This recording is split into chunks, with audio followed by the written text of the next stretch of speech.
राजा दशरथ के यहाँ कोई संतान प्राप्ति किस्मत में और भाग्य में नहीं थी, लेकिन तुमने यज्ञ किया है। यज्ञ करने से उनके घर में संतान प्राप्ति हुई है।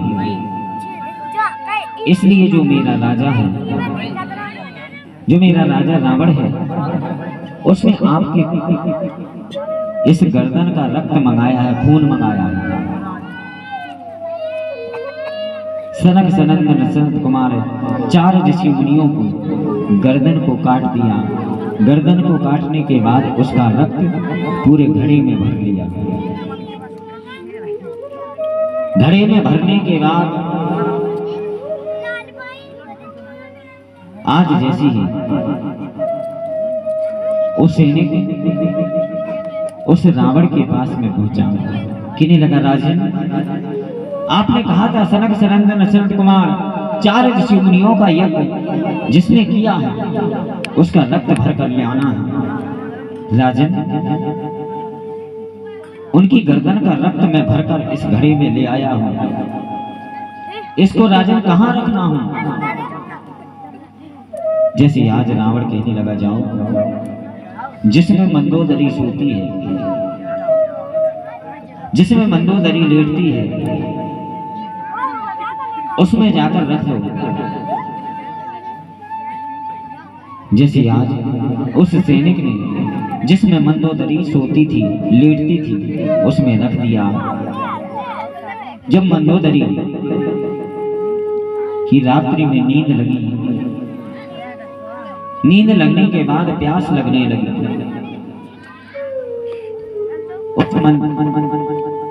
उस मंदोदरी को प्यास लगी और प्यास लगने के बाद वो मंदोदरी उस घड़े के पास में पहुंची जिसमें रक्त भरा हुआ था। उस घड़े को उठाया और पीने लगी। उसको प्यास की वजह उसमें ना तो खून दिखा ना पानी दिखा, उसको यही लग रहा था कि ये पानी है। उस रक्त को, उस खून को पीने लगी।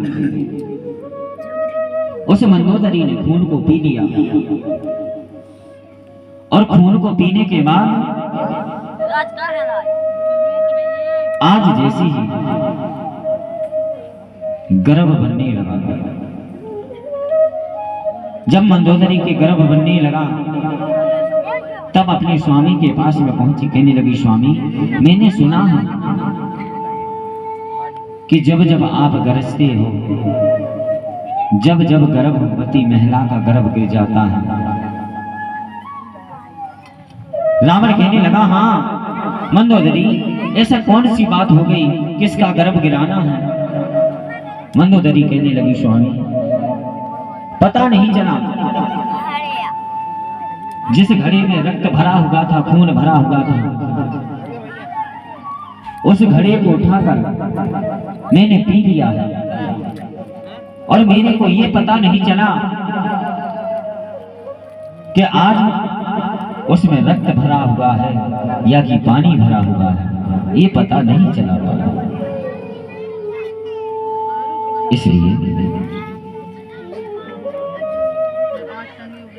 इसलिए स्वामी, मेरे पेट में गर्भ बन चुका है और गर्भ बनते जा रहा है।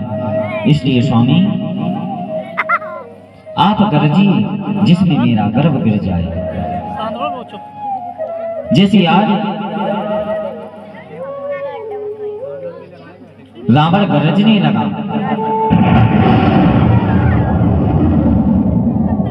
जैसे ही रावण गरजने लगा और आज वो गर्भ गिरने लगा। उस घड़ा में मंदोदरी गर्भ गिराने लगी।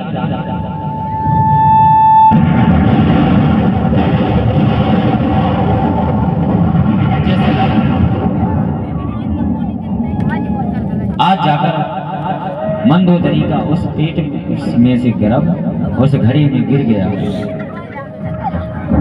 रावण समझने लगा, सैनिक को बुलाने लगा, बड़ा क्रोध होने लगा। कहने लगा, सैनिक जाओ जाकर इस घड़ा को उठाकर और जिस जनकपुर में अपनी जमीन है उस जनकपुर की जमीन में इसको गड़वा दिया जाए। सैनिक जाओ, इसी वक्त इस घड़े को उठाया जाए और घड़े को उठाने के बाद जनकपुर की जमीन में गड़वा दिया जाए। सैनिक जाकर जो जनकपुर में जमीन थी रावण की, उस जनकपुर की जमीन में उस घड़े को गड़ा दिया। गड़ाने के बाद जो जनकपुर था वहां के राजा जनक जी थे। जनक जी के यहाँ भी कोई संतान प्राप्ति नहीं होती थी। वो भी प्रतिदिन भगवान से प्रार्थना करते थे कि प्रभु ऐसी कौन सी मेरे से गलती हो गई जिसके कारण सब कुछ मेरे पास है लेकिन मेरे घर संतान प्राप्ति नहीं है। जैसे यार भगवान की प्रार्थना करने लगे और आज जनक जी भगवान भोलेनाथ महाराज की प्रतिदिन सेवा करते थे। जब सेवा करते करते भगवान भोलेनाथ महाराज के पास बैठ ही गए। कहने लगा प्रभु जब हम आपके द्वारे से जाऊंगा, जब मेरे को संतान प्राप्ति कुछ मिल जाएगी। भगवान भोलेनाथ महाराज प्रकट हुए। भगवान भोलेनाथ महाराज कहने लगे सुनो जनक, अगर भगवान रहे तो भक्त अधूरा नहीं रह सकता है और अगर भक्त रहे तो भगवान अधूरा नहीं रह सकता है। तू तो जगत का पालन है, तू राजा है, हर गरीबों की सहायता करता है।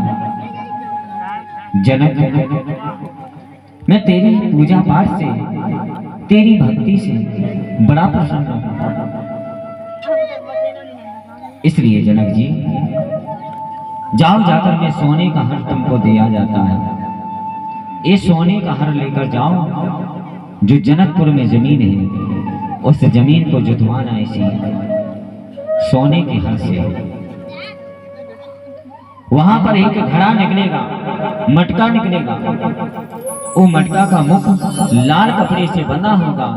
उसका मुख उस खेत पर नहीं खोलना, घर आकर ही उसका मुख खोल कर रखना। रास्ते में नहीं खोलना है और खेत पर नहीं खोलना है। जनक जी गए, जनकपुर की जमीन को उस सोने के हर से जुतवाने लगे। जब सोने के हर से जुतवाया तो उसमें एक घड़ा का कुंदा फंस गया। जब कुंदा फंसा तब जाकर जनक जी समझ गए कि अब सच में ये कुंदा फंस गया है और ये घड़ा निकलने वाला है।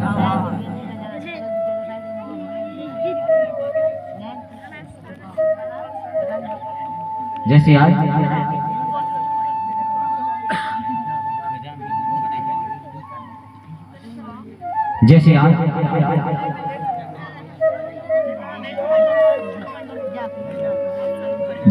जनक जी उस घड़े को निकालने लगे। जैसे ही निकाला वैसे ही उस घड़ी को उठाकर घर की ओर ले जाने लगे। आज जनक जी ने घर जाकर उस घड़ी को खोला और खोलने के बाद अपनी पत्नी नंदिनी को दिखाया। कहने लगे सुनो नंदिनी, भगवान भोलेनाथ महाराज से मैंने संतान प्राप्ति मांगी थी। न किसी की कोख से जन्म दिया, न इसकी माँ का पता, न इसके पिता का पता। और कितनी सुंदर पुत्री इस घड़े के अंदर लेटी हुई है। उस पुत्री को उठाया और नंदिनी ने देखा वैसी ही डाली पर तिल था। उस तिल को देखा तब जाकर नंदिनी बड़ी प्रसन्न होने लगी। कहने लगी स्वामी आज अपने घर में संतान नहीं, अपने घर में लक्ष्मी आई हुई है। अब तो आजकल अगर एक से दूसरी बिटिया हो जाए तो अस्पताल है, अगर पता चल जाए कि बिटिया है पेट में, तो पेट के पेट में समाप्त कर दो जा, बिटियन की हत्या कर दी जा। एक चोट बच्चा तुम्हारा भूल जाएगा, बेटा भूल जाएगा, लठ मारेगा, उसकी शादी हो जाएगी तो यही कहेगा देखो पिताजी तुम बूढ़े हो गए, मलमूत्र तुम खाट पर करने लगे हो, और मलमूत्र तुम खाट पर करते हो, आज हमारे सारे और सारी यहाँ आने हैं और तुम यहाँ कुआं में लेटी हुई हो। अगर हमारे सारे सारी देखें तो अच्छा नहीं लगेगा। इसलिए पिताजी एक भूसा वाला जो घर है उसमें लेट जाओ आज भर के लिए। भूसा वाले घर में अपने रिश्तेदार के कारण उसको लिटा दिया जाता है, होता है और इस संसार में हो भी रहा है। अगर रिश्तेदार आवे स्पेशल तो कह दी जाता कि तुम मलमूत्र करते हो, बीमारी डरे रहते हो, बकवास करते रहते हो रात दिन, इसलिए तुम दूसरे कमरा में लेट जाओ। और जब तक रिश्तेदार घर में रहें, जब तक तुमको बाहर नहीं निकलना है। उस माँ बाप की तो सोचो कि जिस भोजन की थाली में तुमने मलमूत्र किया और मलमूत्र को एक तरफ कर दिया, उसने भोजन कर लिया, उसको तो कहो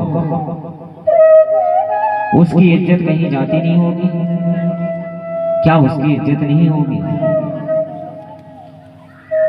आज जैसी तुम्हारी इज्जत जाती है वैसी ही माँ बाप की भी जाती होगी। और बिटिया जा खावे खिलाना नहीं हो घर में, लेकिन कमा लिया, कमा के देती है, यहाँ रहती है तो कमा कर देती है, और वहाँ रहती है ससुराल में तो भी वो पक्षधारी करती है।